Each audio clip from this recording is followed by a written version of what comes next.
Sir yes. आपने तो कोलकाता और बेंगलोर में एसएसबी में इतने सारे बच्चों को एसएस किया है सर। और आप फोर्स डिफेंस एकेडमी पर आ रहे हैं सर बच्चों को एसएसबी के लिए गाइड करने के लिए। सर बच्चों को गाइडेंस लेना चाहिए, मेंटरशिप लेना चाहिए तो किन लोगों से लेना चाहिए? वो ओके। क्या चीज है, बच्चे को क्या देखना है? क्योंकि कई सारे ना ओवर क्राउडेड ऐसी जगह भी है जहां बच्चा सिर्फ जाता है और आ जाता है। आपके ख्याल से क्या सही आंसर है इसका?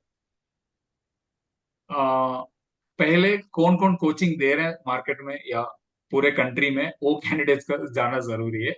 Now there are 5-6 categories of people I put to who gives coaching और guidance to aspirants. Number one is a proper assessor who has done an appointment in an SSB, like कि कई एसएसबीज में appointment कर दिया, फिर उसके बाद वो आके कोचिंग कर रहे हैं। तो दिस इज वन कैटेगरी। फिर किसे करना है वो तो विल कम सेकेंड। तो नेक्स्ट कैटेगरी जो कोर्स के लिए अप्लाई किए, for this also to become a qualified assessor there are certain courses which is conducted by DIPR, Defence Institute of Psychological Research, which is part of DRDO। तो कहीं interview technique है, assessor बनना है तो interview course करना है, कहीं psychology officer बनना है तो साइकोलॉजी कोर्स बनना है, तो GTO करना है तो GTO कोर्स करना ही है, तो आप क्वालिफाई होगा। तो बहुत सारे ऑफिसर्स ये सारे कोर्स किए होंगे, बट शायद they are unable to make it and become an officer as an assessor, sorry. तो this is second category of people who may also do some training. Third is generally officers, just because they have awareness towards armed forces की मैंने service किया है, 20 साल service की, 10 साल service की, 14 year service किया, तो उस एक्सपीरियंस को लेके मैं बच्चों को ट्रेनिंग देता हूँ। They will also have few connects in some officers who are appointed in SSB, उनसे बातचीत कर रहे होंगे क्या क्या देखते हो, तो वो सब लेके वो ऐसे। This is third category of people who does mentorship mostly. Now I am seeing a trend कि दिस टाइप का ऑफिस कोई नहीं कर रहा, क्योंकि वो बोलता है कि यार कहीं इंस्टीट्यूट में जाओ करके। In my knowledge people are not doing this.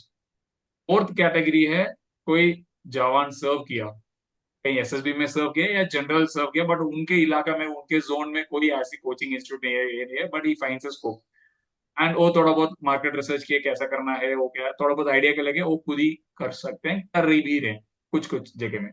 This is category number 4।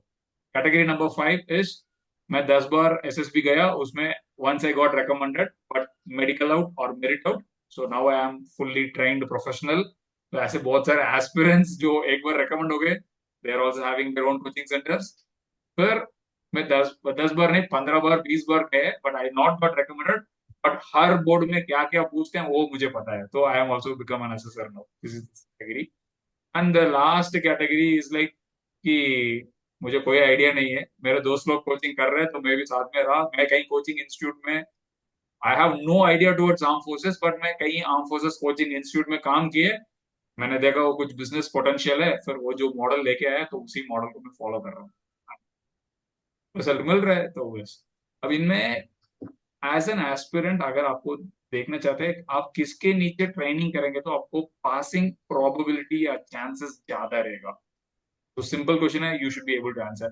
अगर कोई कैंडिडेट रेकमेंड ही नहीं हुआ, अगर उनके नीचे आप कोचिंग के लिए जाओगे, आपका प्रोबेबिलिटी क्या है रेकमेंड होने का? This is number one. कई कैंडिडेट 10 बार अटेम्प्ट किए, फिर उसके बाद एक बार रेकमेंड हो गया, फिर वो बोलते जा रहा है मैं I can get you recommended. तो likewise there are various categories and levels. You should be sensible enough कि मैं किसके पास जाना चाहता हूँ। I am sure by now आपके आंसर आपके मन में आया होगा क्या है, तो accordingly you should be able to. और तीसरा है, in all the categories I am telling you सबके पास रिजल्ट रहेगा। तभी जो सबसे लास्ट कैटेगरी मैंने बोला उनके पास भी एक दो रिकमेंडेशन रिकमेंडेशन श्योरली होगा ही होगा, वो उन्हीं को project.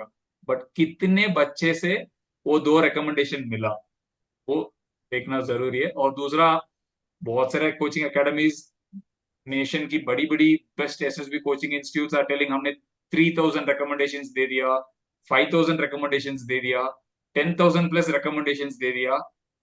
I am not meaning और hinting at anyone, but common sense लगा लो। एक एनडीए बैच में वैकेंसी कितना है, 6 महीने में कितने वैकेंसी है? 400। ओटीए में 6 महीने में कितने वैकेंसी है? आईएनए में नेवी में कितने वैकेंसी है? आप कैलकुलेट कर लो। फिर उस कोचिंग इंस्टीट्यूट कब खोला ये देख लो, और आपको ऑटोमेटिकली आंसर मिल जाएगा कि कौन कितने में है कितना क्या है। So that is very simple. तो तो दोस्तों अगर इतना आपको थोड़ा ग्राउंड वर्क और एनालिसिस आप कर सकते हैं, करने के बाद आपको पता ही चल जाएगा कहाँ जाना है।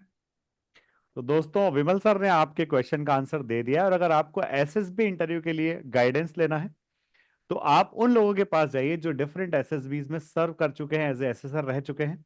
और फोर्स डिफेंस एकेडमी एक बहुत अच्छा और बहुत बढ़िया प्लेटफॉर्म है जिस पर अभी हमारे साथ में लेफ्टिनेंट कमांडर विमल राज सर जुड़ने वाले हैं एज ए जीटीओ। और विमल राज सर के साथ साथ कर्नल बर्मन सर साइकोलॉजिस्ट रहे हैं भोपाल और इलाहाबाद एसएसबी के। कैप्टन सतीश यादव सर जिन्हें लगभग 16-17 ईयर्स तक एसएसबी में पहले डीआईपीआर में इंस्ट्रक्टर रहे हैं और उसके बाद में डिफरेंट एसएसबी के प्रेसिडेंट रहे हैं। साथ ही साथ कमांडर सोमल सर रहे हैं जो जीटीओ रहे हैं, सीनियर जीटीओ हैं। कर्नल आशीष शर्मा सर हैं जो भी आईओ रहे हैं। और कैप्टन अभिमन्यु सर है जो एयरफोर्स के लिए बच्चों को ओरिएंटेशन देते हैं। तो एक पूरी कॉम्पैक्ट टीम है, एक ऐसी टीम जो आपको हर एस्पेक्ट पर गाइड करेगी, हर एस्पेक्ट पर आपको मेंटरशिप मिलेगी, डेफिनेटली आपका रिकमेंडेशन होगा।